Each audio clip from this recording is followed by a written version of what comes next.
आज हम लोग बात करेंगे क्या लिटरली भारत को G7 में शामिल किया जाना है। ठीक है, इसके बारे में लेके हम लोग बात करेंगे।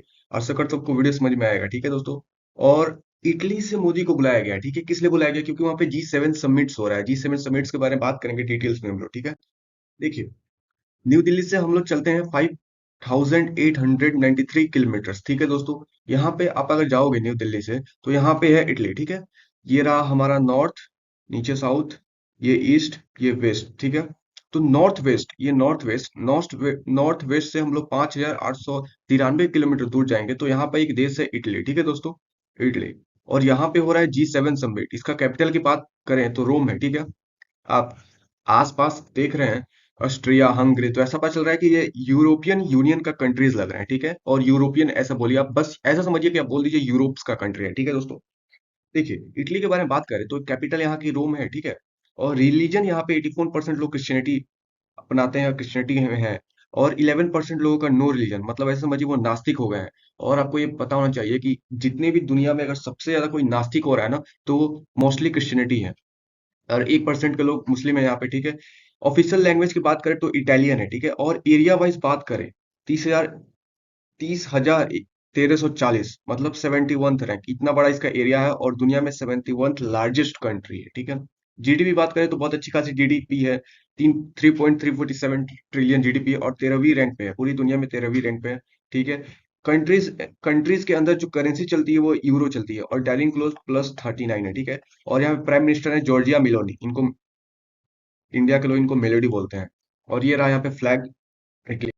देखिए, अब बात करते हैं हुआ क्या है। ये हुआ है कि जो हमारे देश के ऑनरेबल नरेंद्र मोदी हैं, उन्होंने जॉर्जिया मेलोनी जो इटली के पीएम है उनको थैंक यू कहा है। क्यों कहा है? क्योंकि उनको G7 में इनवाइट किया गया। भारत पिछले 4 साल से भारत G7 कंट्रीज के मीटिंग में जा रहा है, सबमिट में जा रहा है। बस एक कोविड था ना, कोविड के टाइम नहीं गया था, उससे पहले भी गया था, जापान में भी गया था। तो ऐसा समझिए कि भारत को हमेशा बुलाया जाता है। ठीक है, और भारत भी उसने अपना सहयोग करता है। और बता दो, ये 50वां G7 समिट है। ठीक है दोस्तों, 50वां ये G7 समिट है।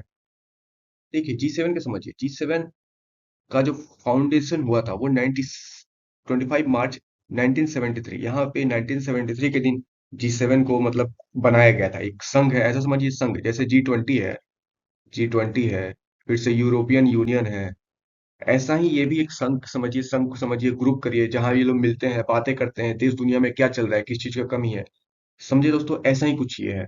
और फाउंडेशन इसका वाशिंगटन डीसी जो यूएसए में है, कैपिटल्स है। ठीक है, और पर्पस यही है कि पॉलिटिकल एंड इकोनॉमिक फोरम पे बात करेंगे। ठीक है, किसी देश डेवलप कर रहा है तो उसको लोन दे, पैसा दे, देश को डेवलप करें, क्लाइमेट चेंजेस पे बात होती है यहाँ पे। ठीक है, और G7 के कंट्रीज में बात करें तो कनाडा आता है, France, Germany, Italy, Japan, UK और यूएसए। ठीक है दोस्तों, अब बात करते हैं मेन ऑब्जेक्टिव क्या है G7 का मेन ऑब्जेक्टिव क्या है दोस्तों। G7 पहले G8 था, बाद में 2014 में जब क्रीमिया पे रसिया ने कब्जा किया तो रसिया को किक ऑफ कर दिया गया। ठीक है, तब से कयास लगाए जा रहे हैं कि इंडिया को इसमें ऐड किया जाएगा। ठीक है दोस्तों, देखिए G7 का मेन ऑब्जेक्टिव ये है, ग्लोबल इश्यूज पे बात करते हैं। ठीक है, जैसे ट्रेड्स बढ़ाने के लिए, सिक्योरिटीज के लिए, सिक्योरिटी थ्रेट्स में समझिए, जैसे टेररिज्म से कैसे बचना है, फिर इकोनॉमिक्स में कैसे डेवलप हो, कोई भी कंट्रीज अगर है तो उस देश को सपोर्ट करे, वो उसका इकोनॉमी का बढ़ाए, पर कैपिटा इनकम पे ध्यान दे। और क्लाइमेट चेंज से कुछ दिन पहले ही कॉप हुआ था, COP 25 यूएई में हुआ था, मैंने उस पर वीडियो बनाया हुआ था।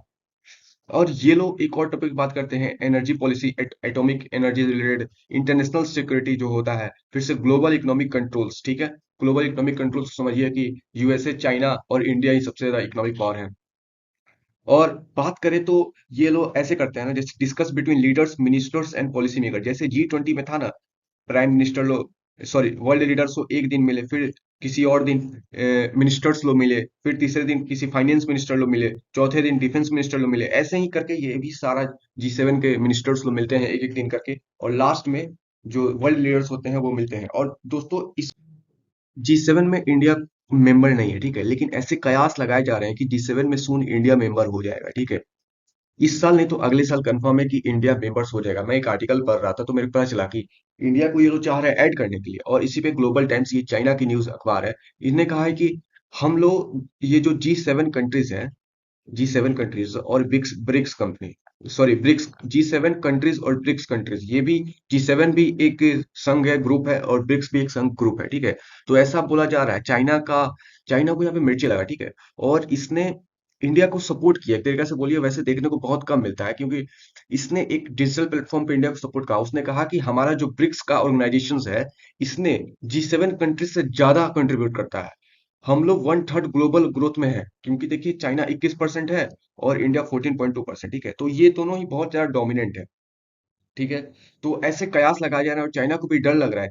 अगर इंडिया G7 में आ गया तो फिर तो G7 का मतलब समझिए कि वैल्यू बहुत ज्यादा हाई लेवल बढ़ जाएगा, क्योंकि अभी इंडिया सुपर पावर की तरफ बढ़ रहा है और ग्लोबल वर्ल्ड लीग में बढ़ रहा है। तो ऐसा कयास लगाए जा रहे हैं कि इंडिया G7 में आ जाएगा और इससे बैकलैश होगा चाइना को, क्योंकि देखिए जी सेवन में तो ठीक है, लेकिन ब्रिक्स में देखिए पाकिस्तान को ऐड करने की बात हो रही है, पाकिस्तान को, तो फिर उससे भारत नाराज होने वाला है, ऐसा सीन है, पता चल रहा था कुछ दिन पहले। तो ऐसा समझिए कयास लगा जाए G7 में अगले साल नहीं तो इस साल 100% इसमें G7 में इंडिया ऐड हो जाएगा। ये मैंने एक आर्टिकल में पढ़ा है, तो वही मैं बोल रहा हूँ, ये मेरे शब्द नहीं है। तो आशा करता हूँ कि वीडियो समझ में आएगा। तो सी यू सून, बाय गाइस, जय हिंद।